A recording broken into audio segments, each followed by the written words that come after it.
JR. Jayawardena ජනාධිපති ජාතිය අමතන කොට අකරතැබ්බයක් වෙනවා. හැමෝටම ආයිබෝවන්.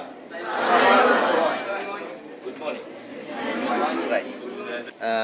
දැන් සති දෙකකට වගේ උඩදී මම කිව්වේ මෙහෙම ළමයි ටීම් එකක් එනවා කියලා. ඒ එනවයි කියනකොටම දැනගත්තා ඔයගොල්ලන්ගේ ආචාර්යවරයා කවුද කියලා. උදම් සතරසිංහ කියලා කියන්නේ මගේ ගුරුවරයෙක්.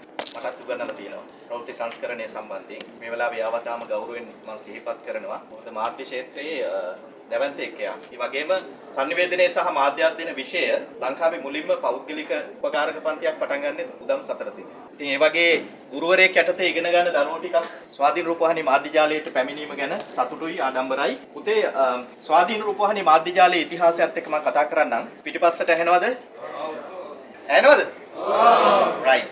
ස්වාධීන රූපවාහිනී මාධ්‍ය ජාලය කියලා කියන්නේ 1979 අප්‍රේල් මාසේ 13 වෙනිදා පටන් ගත්ත නාලිකාවක්. ඒ නමින් නෙවෙයි පටන් ගත්තේ. මෙතනත් නෙවෙයි පටන් ගත්තේ. ඒක පටන් ගත්තේ පන්නිපිටිය මහල්වරාව කියන ගමේ ගෙදරක. ශාන් වික්‍රමසිංහ ජනාධිපති රනිල් වික්‍රමසිංහගේ අයියා එයාගේ යාළුවෝ දෙන්නෙක් එක්ක එකතු වෙලා තමයි මේ නාලිකාව මුලින්ම ආරම්භ කළේ අප්‍රේල් මාසේ 13 වෙනිදා 1979 හවස 6:00 ඒක තමයි දකුණු ආසියාවේ පළවෙනි වර්ණ රූපවාහිනී වැඩසටහන. වර්ග කිලෝමීටර් 15ක ප්‍රදේශයකට තමයි විසිරුවා හැරියේ. right?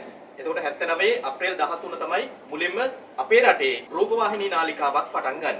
එතකොට මුල්ම වර්ණ රූපවාහිනී වැඩසටහන හැටියට තමයි දකුණු ආසියාවේ වාර්තාවක් එක්ක මේ නාලිකාව ආරම්භ කරන්නේ. එතකොට ටික කාලයක් යනවා 1979ම ජූනි මාසයේ 5 වෙනිදා අකරතැබ්බයක් වෙනවා. ඒ තමයි ජේ.ආර්. ජයවර්ධන ඒ කාලේ ජනාධිපති ජාතිය අමතන කොට මේ නාලිකාව ක්‍රියාවිරහිත වෙනවා. තාක්ෂණික දෝෂයක් නිසා. ඒ හින්දා මේ නාලිකාව දිගටම වැඩ කරන්නේ නැහැ. වැඩ කරන්නේ නැති නිසා ඒ කාලේ තිබුණු නීතියට අනුව පැය 72ක් පවත්වාගෙන නොගියොත් එක්ක රජයට පවර ගන්නවා නැත්නම් වහනවා. ඒ අනුව මේක රාජ්‍ය මාධ්‍යයක් හැටියට රජයට පවර ගන්නවා. රජයට පවර ගත්තට පස්සේ ඒකේ නිසි බලධාරියා හැටියට ගුවන්විදුලි සංස්ථාවේ හිටියා තේවිස් ගුරුගේ කියලා අධ්‍යක්ෂ ජෙනරාල් කෙනෙක්. එයාව පත් කරනවා ස්වාධීන රූපවාහිනියේ නිසි බලධාරියා හැටියට. එයා තමයි ITN එකේ පළවෙනි සභාපතිවරයා. එයාගේ නමින් ස්වාධීන රූපවාහිනී මාධ්‍ය ජාලයේ වෙනමම මැදිරියක් ආරම්භ කළා තියෙනවා. ඒක තමයි දකුණු ආසියාවේ පළවෙනි රූපවාහිනී මැදිරිය. ඒක අදටත් වැඩ කරනවා හොඳට වැඩසටහන් කරන්න පුළුවන් මැදිරියක්.